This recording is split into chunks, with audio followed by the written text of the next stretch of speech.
72 days stranded on a frozen mountainside, starving, snowblind, and forced to break the ultimate taboo to survive. It sounds impossible, but this isn't fiction. This is the true survival story of an Andes plane crash so astounding that it's forever known as the miracle in the Andes. A routine flight turned into a nightmare entrapment on an icy glacier, where a group of young men defied death in ways the world could scarcely imagine.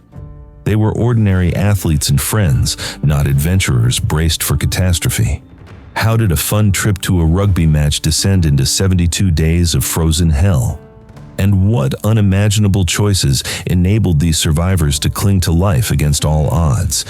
To understand the miracle that unfolded high in the Andes, we must start at the very beginning, with a crash that no one was ever supposed to survive. It all began on October 12, 1972.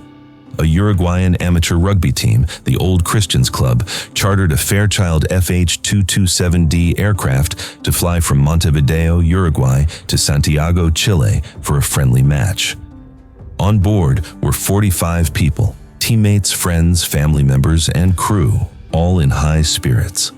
As they took off on Friday the 13th, the young rugby players cracked jokes about the unlucky date, never dreaming how prophetic that jest would become.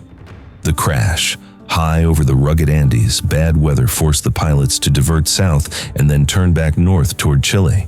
Believing they had cleared the highest peaks, the crew began to descend, but they were terribly mistaken. At 3:30 p.m. on October 13th, the unthinkable happened. The plane grazed a mountainside, shearing off one wing, then the other, before careening down a remote valley enveloped in snow. Inside the cabin, seats ripped from the floor and hurtled forward as the fuselage hurtled down the slope. When the mangled metal finally skidded to a halt, silence and shock fell over the survivors. Of the 45 people on board, 12 were killed instantly in the crash. The cockpit was crushed like tin foil. The pilots did not survive. In the torn cabin, those left alive slowly realized their predicament. 33 survivors crawled from the wreckage onto a barren glacier at 11,500 feet elevation, a world of ice and rock with thin air and night temperatures plummeting to 30 degrees below zero. Dazed and injured, they huddled in the shattered fuselage for any scrap of shelter. Some made makeshift walls from suitcases and debris to block the bitter wind. As daylight faded on that first horrific day, the group of mostly teenage and 20-something boys did the only thing they could. They clung to one another for warmth, praying that rescue would come by morning. But morning brought no rescue. Over the next days, the survivors tended to their wounded and took stock of their scant supplies. Among them was 22-year-old Fernando "Nando" Parado, who had been knocked unconscious in the crash and lay in a coma for 3 days. When Nando finally awoke, he was surrounded by the clear, beautiful faces of friends, relieved he was alive. But he soon learned his mother had died in the crash, and his 19-year-old sister Susie was gravely injured, unable to move. Nando spent that first night by her side, melting snow in his mouth to drip water into her lips. All around, others suffered broken bones and deep cuts. Nando's close friend Roberto Canessa, a medical student, assumed a lead role in caring for the injured, improvising splints and encouraging those in shock. Each passing hour was a balancing act between hope and despair. By day 8 of their ordeal, young Susie, Nando's beloved sister, succumbed to her injuries and died in his arms. One by one, others also slipped away in those early days from wounds that were just too severe. The survivors' count fell further, and with it, their hearts. Still, those remaining refused to surrender to grief just yet. They focused on survival, doing whatever they could to stay alive until rescuers arrived. On the frozen mountainside, there was no vegetation and no animals to hunt, just endless snow. The group's entire food supply amounted to a few chocolate bars, some crackers and jam, a bit of dried fruit, and a couple of bottles of wine.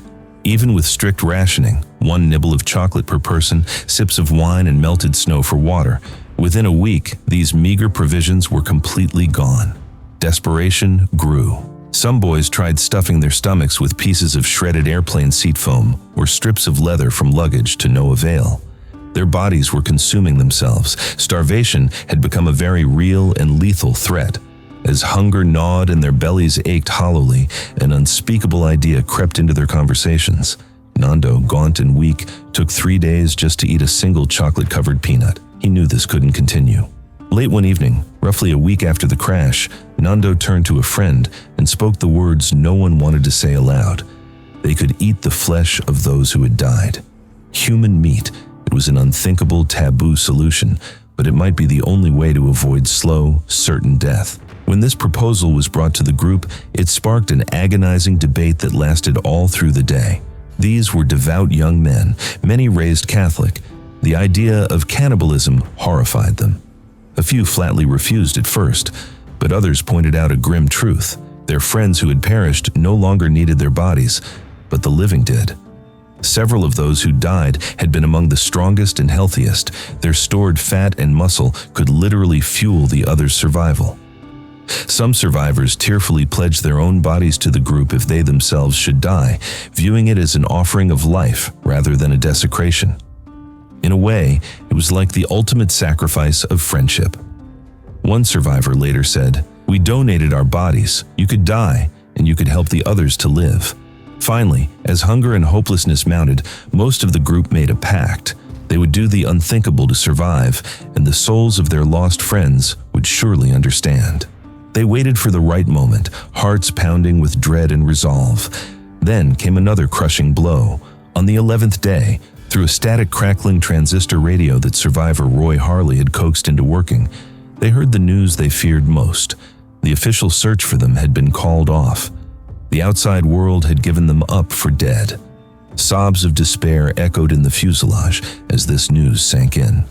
If rescue wasn't coming, survival was now entirely up to them. That same day, with grim determination, the survivors set aside the last shreds of taboo. A small team used broken glass from the wreck to carefully cut strips of flesh from the bodies of their fallen friends, which had been preserved in the snow outside. Trembling hands brought the first slivers of frozen flesh to their lips. They prayed for forgiveness, some recalling the scripture, "This is my body which is given for you." In their minds, it was an act of necessity and even of love, a final gift from the deceased that would keep their companions alive. One reluctant young man closed his eyes and told himself he was taking communion. In that moment, the taboo was broken. They would live at least a little longer by consuming the only nourishment the mountain provided, the bodies of their own friends. Life on the glacier. Sustained by this macabre diet, the remaining survivors persisted through the end of October. They endured indescribable routine hardships, nights of bone-cracking cold where they woke with frost in their hair, days of blinding sun off the snow that burned their skin and snow blistered their lips. To stave off hypothermia, they punched each other's arms to keep blood flowing and huddled so closely that they could feel the rise and fall of each other's chests. All the while, they kept the faith that somehow, someday, they would be found, or perhaps they could find a way out themselves. By late October, over 2 weeks in, 27 people remained alive.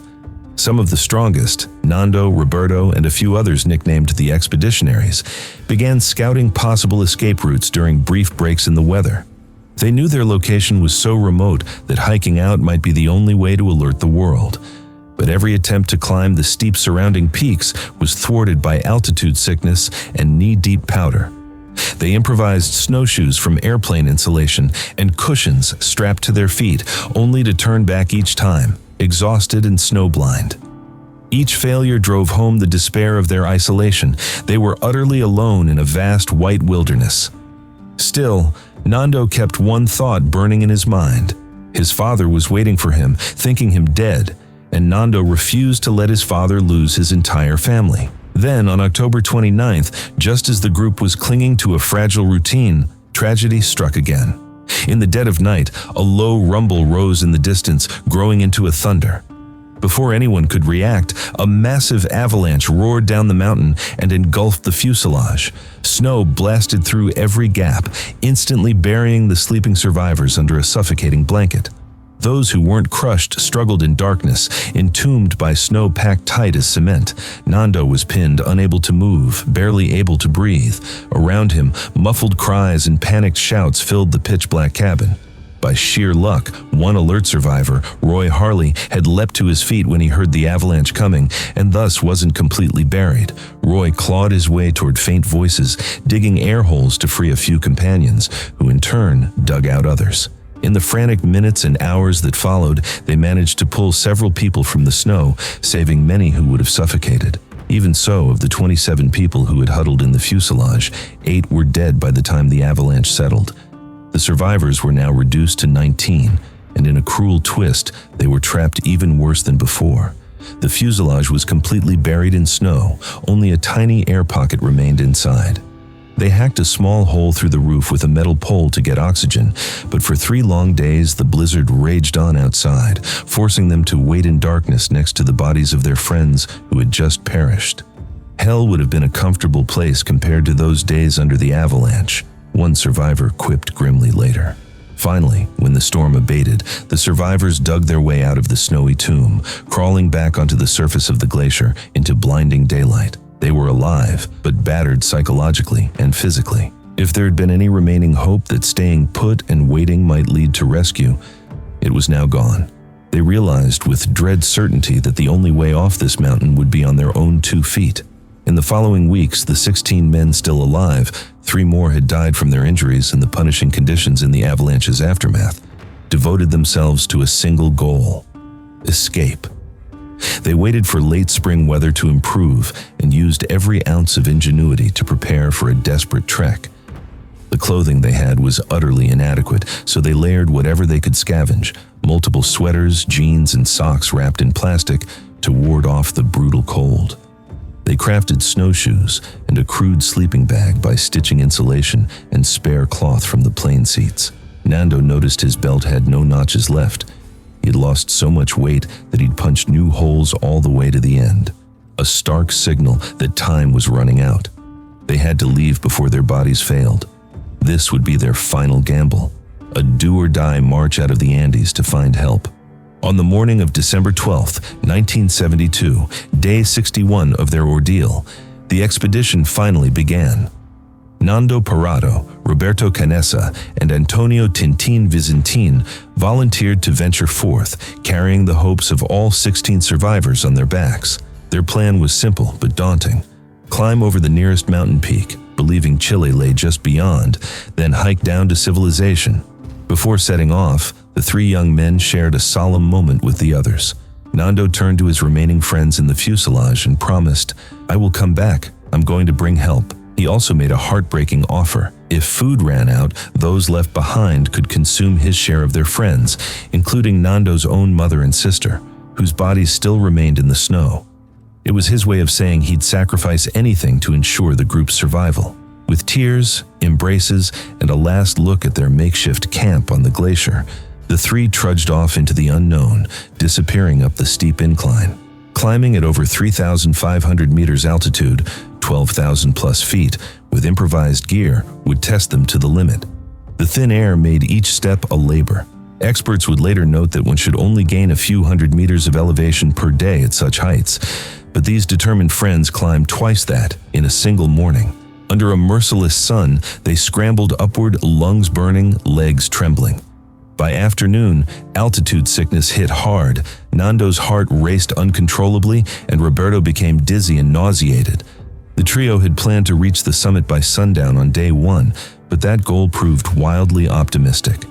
It actually took 3 grueling days to scale the peak that loomed above their crash site. Every night, they huddled together in their precious sleeping bag under the open sky, temperatures plunging well below zero. On the first night, the cold was so extreme that their plastic water bottles shattered from the freezing temperatures. Still, they pressed on, driven by the image of green valleys presumably just beyond the summit. On the 3rd day of climbing, Nando finally staggered to the top of the mountain ahead of the others. He stood at 4,650 meters, 15,000 feet, expecting to gaze down at the lush foothills of Chile and the end of their nightmare. Instead, as he looked out, his heart dropped. In every direction lay only endless jagged mountains, peak after snowy peak. The crash site was far deeper in the Andes than they realized. Chile was not just one ridge away, it was many mountains away. "We thought we were maybe 5 kilometers from help," Nando later said, but it was more like 80. For a moment, atop that summit, their last hope seemed to evaporate.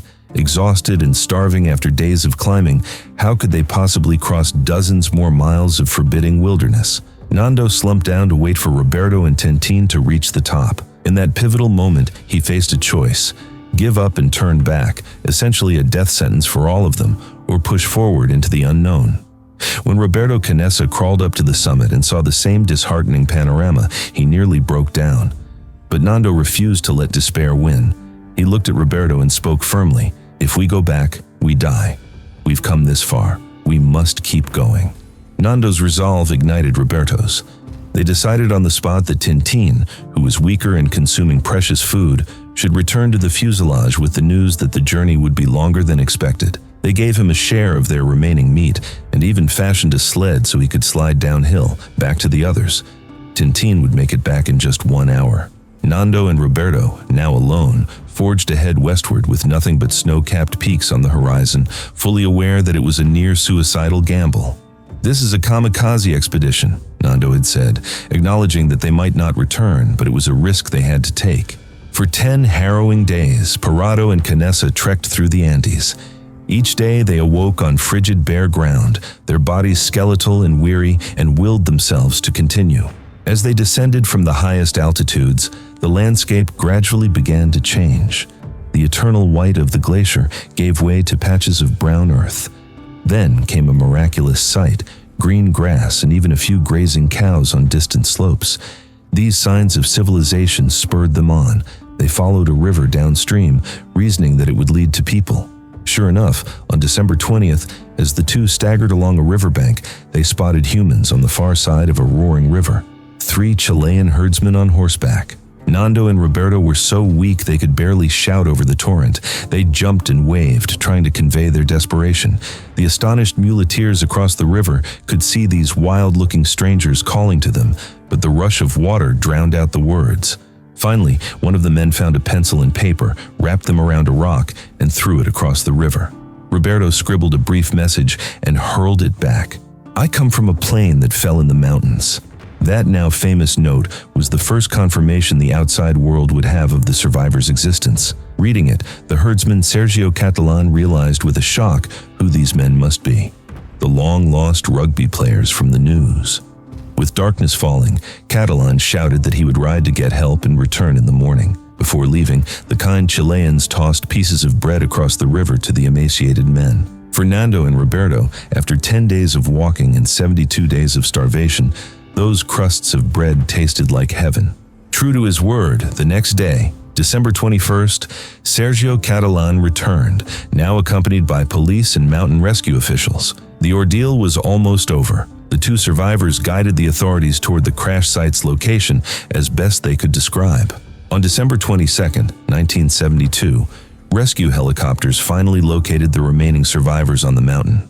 Down on the glacier, the 14 men who had stayed behind had nearly given up hope of ever seeing Nando and Roberto again.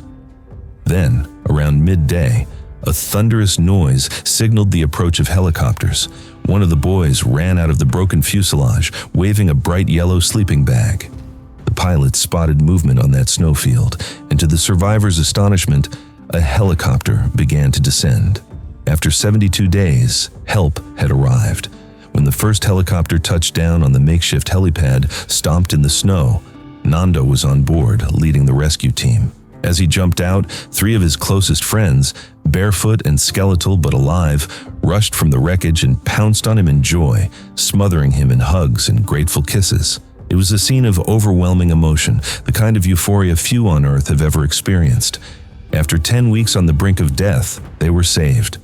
Due to weight limits in the extreme altitude, only half of the survivors could be airlifted out at a time. Nando insisted on staying until the last trip.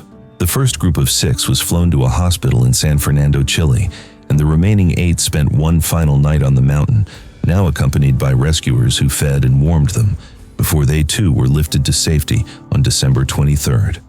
Against all odds, 16 of the 45 people on that flight had survived. They had endured 72 days on a glacier through sheer willpower, teamwork, and a little bit of miracle. The snowbound boys of the Andes were going home, The ordeal of Flight 571 was over, but the story was far from finished. As the survivors recovered in hospitals, the world learned of their astounding tale and latched on to one shocking detail above all: they had survived by eating the flesh of their dead. When this truth emerged, sensational headlines splashed across newspapers worldwide. Some reporters crudely dubbed them cannibals without grasping the context. There was public curiosity and even outrage from those who didn't understand the desperation of life and death. But the young men, in interviews, calmly explained the impossible position they'd been in. One survivor plainly stated, "The only food were the bodies of those who died, so we ate them." They emphasized how they had all agreed it was an act of survival and that their friends-turned-food had essentially given their lives twice, once in dying and again in sustaining the living. In a deeply Catholic country like Uruguay, this could have sparked moral scandal. Yet the Catholic Church stood by the survivors, officially declaring that, given the extremity of the circumstances, no sin had been committed by consuming human flesh. A priest likened it to the biblical Last Supper. Just as Jesus offered his body to save others, these boys had been saved by the bodies of their friends. This perspective helped many understand the terrible necessity behind the taboo. Families of the deceased also offered their forgiveness and love, recognizing that their lost sons and daughters would have wanted the team to live. Over time, the initial shock gave way to awe at the sheer resilience and unity the group had shown. The 16 survivors themselves were suddenly thrust into fame. They returned to a hero's welcome in Uruguay, and for months they were swarmed by journalists and well-wishers. Emaciated almost beyond recognition, Nando had lost 45 kilograms, approximately 100 pounds, and looked like skin and bones.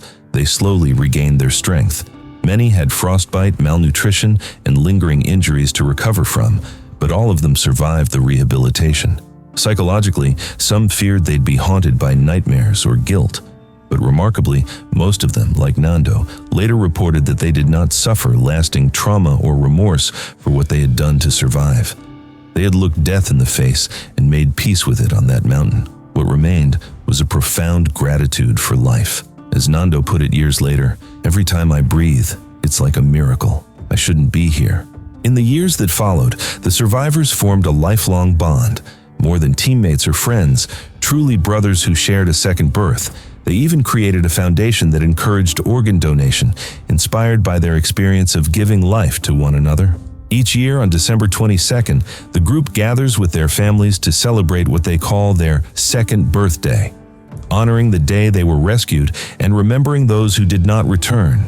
A simple iron cross stands in the Andes at the site of the crash, a memorial to the 29 souls who perished there. The survivors have all visited it, laying to rest the memories of their friends in that place where life, death, sacrifice, and hope became eternally intertwined. In the end, the miracle in the Andes is far more than a tale of cannibalism or tragedy. It's a story of the indomitable human spirit. 16 young men survived the unsurvivable by banding together in courage, faith, and unwavering determination. They emerged from that glacier not as victims, but as living proof that even in the most desperate circumstances, humanity can find a way to endure. Their story asks us to consider the unthinkable decisions one might make when pushed to the absolute brink, and it shows that sometimes hope can ignite from the darkest places. Even now, decades later, the survivors will tell you they are not heroes or superhuman. They were ordinary people who simply refused to let go of life. As Nando Parado reflects, he doesn't live in the shadow of those 72 days, but he carries their lessons always, that every additional day alive is a gift, and that the bonds of friendship and family can give you strength you never knew you had. The miracle in the Andes stands as an emotionally powerful reminder of how precious life is. It's a true survival story that continues to inspire and humble all who hear it. Thank you for watching. If this incredible journey moved you, please like this video and subscribe to our channel for more true stories of human resilience. Together, let's honor these survivors' legacy by treasuring the value of life and the power of hope. Until next time, stay inspired and take care of one another.